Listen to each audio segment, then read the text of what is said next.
Well, Forever Young wasn't just a top 20 hit for Rod Stewart. It's also the name of the series at Film Streams. And that's one of the things visitors will find at Omaha's nonprofit cinema this fall. Yeah, we're always happy to see Rachel Jacobsen. Yes. Hi. How you doing, back. Rachel? Good to see you guys. It's good to see you. First up, Yeah. Critics' Choice. What's this about? Who's involved with this? Oh, so this is a really cool series. Bob Fishbach retired from the World Herald in the spring, and Micah Murtis took over. So, just thinking about film criticism and the importance of that, we have some national critics. We also have some local critics who have contributed the movie that made them love movies. So, like All About Eve is Bob Fishbach's movie. Pulp Fiction is my contemporary Ryan Surik from The Reader. He chose that one, which was hugely influential movie. The Third Man is David Denby. He writes for The New Yorker, so he's a really interesting critic and fantastic film. Rushmore, Micah Murtis, the new critic at the World Herald.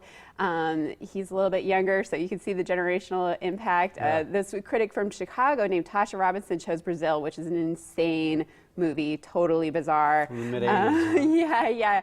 A.O. Scott from the New York Times, who's one of my favorite film critics. I mean, he just is such a great writer. He chose this incredible film from the 60s, Italian film called Rocco and His Brothers, Blue Velvet. I mean, a totally seminal movie, like such a life-changing movie for so many people. So are all of these films showing at Film Streams? Yes, Is exactly. That what you're doing? So basically what we did, we had all these different critics program a film, like choose the film that they wanted to play, and they each wrote 100 words. How and, cool. And so it's this whole series kind of celebrating film criticism, and the choices that they made are really a reflection of, a lot of the best films in film history. And they're all over the map on those films. Oh, too. yeah, They're I know. all over the place there. We mentioned Forever Young, an ongoing series you've had at Film Streams for a long time. What do you have showing right now? Yeah, so Forever Young is our family and children's series, Saturdays, Sundays, and Thursdays. The Prophet is just showing for a couple more days, and this is a fantastic animated film.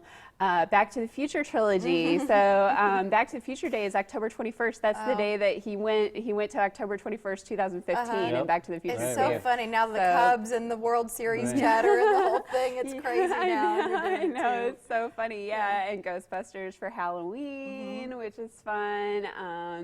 And yeah, but with Back to the Future, it's so funny because we're actually going to do a trilogy marathon on Friday the 23rd. So you can come and you can just buy one ticket, and it's only $9 regular price. It's only $2.50 for kids under 12, and see them all three. Which is your favorite of the trilogy? I like part 2 actually. You do? Well, no, but part 1 has to be your favorite. I was going to say part 2 is probably my least favorite. Really? Why? Yeah, but it's too futuristic, and I don't know. It was goofy. I like the first one though, because you go back to the 50s. Yeah. And I thought that was very realistic. It really portrayed that well. Yeah. So what else is coming this fall that you want our viewers to know about, Rach? Oh my gosh. Okay. Well, we have a lot of films. We have a film called Taxi opening this Friday that is an Iranian film, and the filmmaker, his name is Jafar Panahi, and it's really interesting because he has actually been banned from filmmaking in Iran, and so he kind of has to surreptitiously make his movies. So basically he posed as a cab driver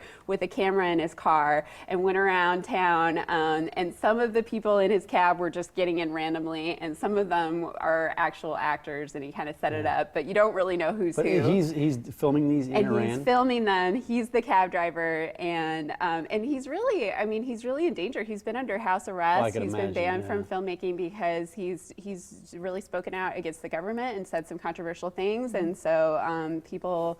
So he's a really interesting guy. Sounds like it. Yeah. So, and then we have a film from China. We have all these international films all the time, of course, called The Assassin. That is a really cool movie about this woman who was kidnapped from her family, and she learns how to become crazy martial arts skills, while she's kidnapped, and she's trained to assassinate the person who she's actually betrothed to. So she has to go back to her family and kill this guy. And it's these bursts of action and just beautifully shot, really interesting Chinese films. I didn't realize Chinese had a film industry.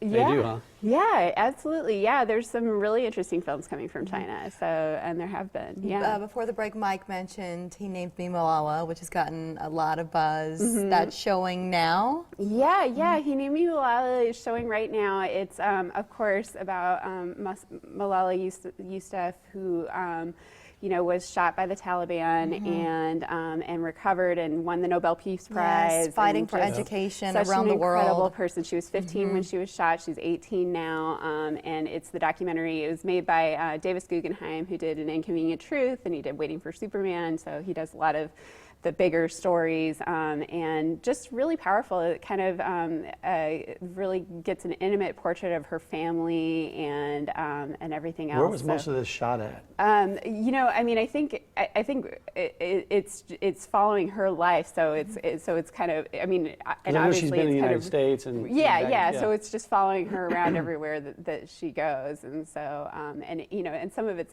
with her family in their home and everything. All right, so we've talked about a lot of things. We didn't get to all of it. So at this point, I'm going to send our viewers to your website, if you don't mind. No, please do. Because everything is there. If you'd like to go to filmstreams.org, you can learn about memberships there, but really the whole schedule's up online, because Rachel or her buddy Patrick, they might swing by every so often.